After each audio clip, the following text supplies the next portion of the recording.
ನಮಸ್ಕಾರ, ನಾನು ಪೃಥ್ವಿರಾಜ್ ಹಾರನಹಳ್ಳಿ. ಸಿದ್ದರಾಮಯ್ಯ ಮನೆಯಲ್ಲಿ ಡಿಕೆಶಿ ಬ್ರೇಕ್ಫಾಸ್ಟ್. ಇಬ್ಬರ ನಡುವಿನ ಮುಸುಕಿನ ಗುದ್ದಾಟಕ್ಕೆ ಬ್ರೇಕ್ ಬಿತ್ತ ಅನ್ನುವಂಥ ಪ್ರಶ್ನೆ ಇಟ್ಟಿದೆ.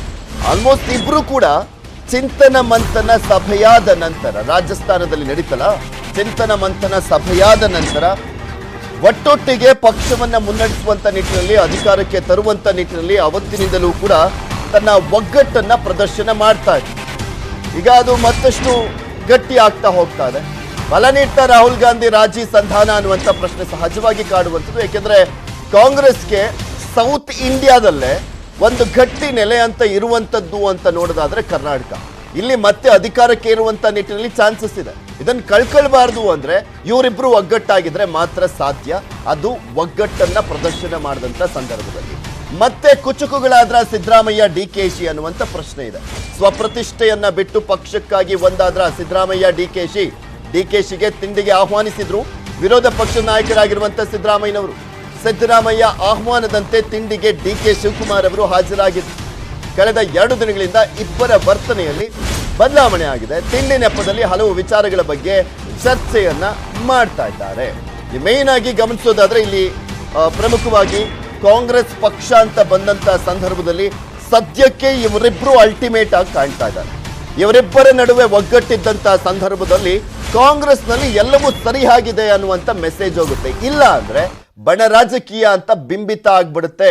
ಒಗ್ಗಟ್ಟಿಲ್ಲ ಅನ್ನುವಂಥ ಮೆಸೇಜ್ ಹೋಗುವಂಥದ್ದು ಇದೇ ಒಂದು ಬಿಜೆಪಿಗೆ ಮೇನ್ ಆಹಾರ ಆಗ್ಬಿಡುತ್ತೆ. ಸೊ ಆ ಕಾರಣಕ್ಕೋಸ್ಕರ ಇವರಿಬ್ರು ಕೂಡ ಒಗ್ಗಟ್ಟನ್ನ ಪ್ರದರ್ಶನ ಮಾಡುವಂತ ನಿಟ್ಟಿನಲ್ಲಿ ಈ ರೀತಿಯಾಗಿ ಬ್ರೇಕ್ಫಾಸ್ಟ್ ಮೀಟಿಂಗು, ಹಾಗೆ ಒಂದೇ ವೇದಿಕೆಯಲ್ಲಿ ಕಾಣಿಸ್ಕೊಳ್ಳುವಂಥದ್ದು, ಅವ್ರು ಇವ್ರನ್ನ ಹೋಗ್ಲೋದು, ಇವ್ರು ಅವ್ರನ್ನ ಹೋಗ್ಲೋದು, ಇದು ಈಗ ಇನ್ನು ಮುಂದೆ ಇನ್ನ ಸರ್ವೇ ಸಾಮಾನ್ಯ ಕೂಡ ಆಗುವಂತ ಎಲ್ಲಾ ಚಾನ್ಸಸ್ಗಳು ಕೂಡ ಇದೆ. ನಾನು ಹೇಳ್ತಾ ಇದ್ನಲ್ಲ, ಸೌತ್ ಇಂಡಿಯಾದಲ್ಲಿ ಕಾಂಗ್ರೆಸ್ಗೆ ಒಂದು ಗಟ್ಟಿ ನೆಲ ಅಂತ ಇರುವಂತದ್ದು ಅಂದ್ರೆ ಅದು ಕರ್ನಾಟಕವನ್ನ ಕಳ್ಕೊಳ್ಬಾರ್ದು ಅಂದ್ರೆ ಇವರಿಬ್ಬರ ನಡುವಿನ ಹೊಂದಾಣಿಕೆ ಇದೆಯಲ್ಲ ಅದು ತುಂಬಾ ಇಂಪಾರ್ಟೆಂಟ್ ಆಗತ್ತೆ. ಇವರದೇ ಆಂತರಿಕ ಸಮೀಕ್ಷೆಯ ವಿಚಾರಕ್ಕೆ ಸಂಬಂಧಪಟ್ಟಂತೆ ಗಮನಿಸೋದಾದ್ರೂ ಕೂಡ 130+ ಅಂತ ಬರ್ತಾ ಇತ್ತು ಮೊನ್ನೆ, ಅಂದ್ರೆ ಇವ್ರ ಆಂತರಿಕ ಸಮೀಕ್ಷೆಯಲ್ಲಿ. ಸೊ ಅದು ಈಡೇರ್ಬೇಕು ಅಂದ್ರೆ ಇವರಿಬ್ರು ಒಗ್ಗಟ್ಟಾಗಿರ್ಬೇಕಾಗತ್ತೆ. ಮಧ್ಯಾಹ್ನದವರೆಗೂ ನಾನು ನಮ್ಮ ಶಾಸಕಾಂಗ ಪಕ್ಷದ ನಾಯಕರುಗಳನ್ನು ಕೂಡ, ನಾಯಕರು, ವಿರೋಧ ಪಕ್ಷದ ನಾಯಕರು, ಅವ್ರನ್ನೂ ಕೂಡ ನಾವೆಲ್ಲ ಆಹ್ವಾನಿಸಿದ್ದು. ಸೊ ಅವರು ಬಂದು ಅನೇಕ ಮಾರ್ಗದರ್ಶನಗಳನ್ನು ಅವರು ಕೂಡ ಕೊಟ್ಟಿದ್ರು. ಸೊ ಅವರು ಕೂಡ ಅನೇಕ ಚರ್ಚೆಗಳನ್ನು ಕೊಟ್ಟಿದ್ದಾರೆ, ಇದು ಸಲಹೆಗಳನ್ನು ಕೊಟ್ಟಿದ್ದಾರೆ. ಚರ್ಚೆ ಮಾಡಿ ನಮ್ಮ ಸ್ಥಳೀಯ ನಾಯಕರುಗಳು ಎಲ್ಲ ಕೂಡ ಕೊಟ್ಟಿದ್ದಾರೆ. ಮುಂದಕ್ಕೆ ನಮ್ಮ ಪಕ್ಷ ಯಾವ ದಾಟಿಲಿ ಹೋಗ್ಬೇಕು ಅಂತೇಳಿ. ಸೊ ಅದಕ್ಕೆ ಅವರ ಅಭಿಪ್ರಾಯ ಎಲ್ಲ ಸೇರಿಸಿ ನಾನು ಕೆಲವು ವಿಚಾರಗಳನ್ನು ವಿರೋಧ ಪಕ್ಷದ ನಾಯಕರಿಗೆ ತಿಳಿಸಬೇಕಾಗಿತ್ತು. ಸೊ ನನ್ನನ್ನು ಇವತ್ತು ಇಲ್ಲ ಬೆಳಗ್ಗೆ ಬ್ರೇಕ್ಫಾಸ್ಟ್ಗೆ ಬಾ ಮಾತಾಡೋಣ ಅಂತೇಳಿ ನನಗೆ ವಿರೋಧ ಪಕ್ಷದ ನಾಯಕರು ಆಹ್ವಾನಿಸಿದ್ರು. ಸೊ ಅವರು ಕೊಳ್ಳೇಗಾಲಕ್ಕೆ ಹೋಗ್ತಾ ಇದ್ರು. ಸೊ ಇವತ್ತು ನಾನು ಬಂದು ಕೂತ್ಕೊಂಡು ನಾವು ಸುಮಾರು 1 ಗಂಟೆಗಳ ಕಾಲ ಚರ್ಚೆ ಮಾಡಿದ್ದೇವೆ. ಮುಂದೆ ಪಕ್ಷ ಯಾವ ರೀತಿ ತೆಗೆದುಕೊಂಡು ಹೋಗಬೇಕು, ಏನೇನು ಸಮಸ್ಯೆ, ಈ ಬಿಜೆಪಿದು ಒಂದು ಭ್ರಷ್ಟ ಆಡಳಿತ ನಡೀತಾ ಇದೆಯಲ್ಲ, ಜನ ಪಾಪ ಎಷ್ಟು ನೊಂದ ಇದ್ದಾರೆ ಅಂತಂದ್ರೆ ಪ್ರತಿದಿನ ಜನರ ಬದುಕಿನಲ್ಲಿ ಒಂದು ಪಕ್ಷದವರೇ ಸೇರ್ಕೊಂಡು ಮಾಡ್ತಾ ಇರೋದು, ಕಮಿಟಿನಲ್ಲೂ ಕೂಡ ಪಕ್ಷದವರೇ ಇರೋದು. ದೇಶಪಾಂಡೆ ಸೀನಿಯರ್ ಕಾಂಗ್ರೆಸ್ ಮ್ಯಾನ್, ನಾನು ಡಿಕೆ ಶಿವಕುಮಾರ್ಗೆ ಇನ್ವೈಟ್ ಮಾಡಿದ್ದೀನಿ, ರಾಹುಲ್ ಗಾಂಧಿ ಅವರಿಗೆ ಇನ್ವೈಟ್ ಮಾಡಿದ್ದೀನಿ, ಖರ್ಗೆ ಅವರಿಗೆ ಇನ್ವೈಟ್ ಮಾಡಿದ್ದೀನಿ, ಇವನಿಗೆ ಹರಿಪ್ರಸಾದ್ಗೆ ಇನ್ವೈಟ್ ಮಾಡಿದ್ದೀನಿ, ಮುನಿಯಪ್ಪನಿಗೆ ಇನ್ವೈಟ್ ಮಾಡಿದ್ದೀನಿ, ಎಂ ಬಿ ಪಾಟೀಲ್ಗೆ ಮಾಡಿದ್ದೀನಿ. ಸೊ ಅದರಿಂದ ಪಕ್ಷದವರೇ ಇರ್ತಾರೆ ಇದರಲ್ಲಿ. ಬಟ್ ನನಗೆ 75 ವರ್ಷ ತುಂಬ್ತಾ ಇರೋದ್ರಿಂದ ಇದು ಒಂದು ಮೈಲ್ ಸ್ಟೋನ್ ಅಂತೇಳಿ ಮಾಡ್ತಾ ಇದ್ದೀವಿ. ಸೊ ಅದಕ್ಕೋಸ್ಕರ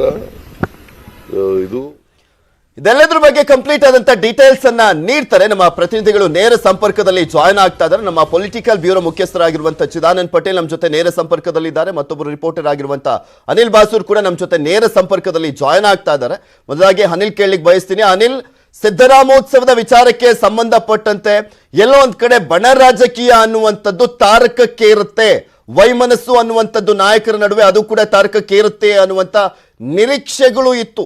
ಯಾಕೆಂದ್ರೆ ಇದು ಸಿದ್ದರಾಮಯ್ಯನವರ ವೈಯಕ್ತಿಕ ವರ್ಚಸ್ಸನ್ನ ಜಾಸ್ತಿ ಮಾಡ್ಕೊಳ್ಳುವಂತ ನಿಟ್ಟಿನಲ್ಲಿ ನಡೀತಾ ಇರುವಂತದ್ದು ಅಂತ ಹೇಳಲಾಗ್ತಾ ಇತ್ತು. ಆದ್ರೆ ಈಗ ಡಿಕೆ ಶಿವಕುಮಾರ್ ಸಿದ್ದರಾಮಯ್ಯ ಒಗ್ಗಟ್ಟಿನ ಮಂತ್ರವನ್ನ ಜಪಿಸುವ ಮುಖಾಂತರ ನಾವೆಲ್ಲರೂ ಒಂದೇ, ನಾವು ಒಗ್ಗಟ್ಟಾಗಿದ್ದೇವೆ ಅಂತ ಕಾರ್ಯಕರ್ತರಿಗೆ ಒಂದೊಳ್ಳೆ ಮೆಸೇಜ್ ಅನ್ನ ಕೊಡುವಂತ ಪ್ರಯತ್ನ ಮಾಡ್ತಾ ಇದ್ದಾರೆ.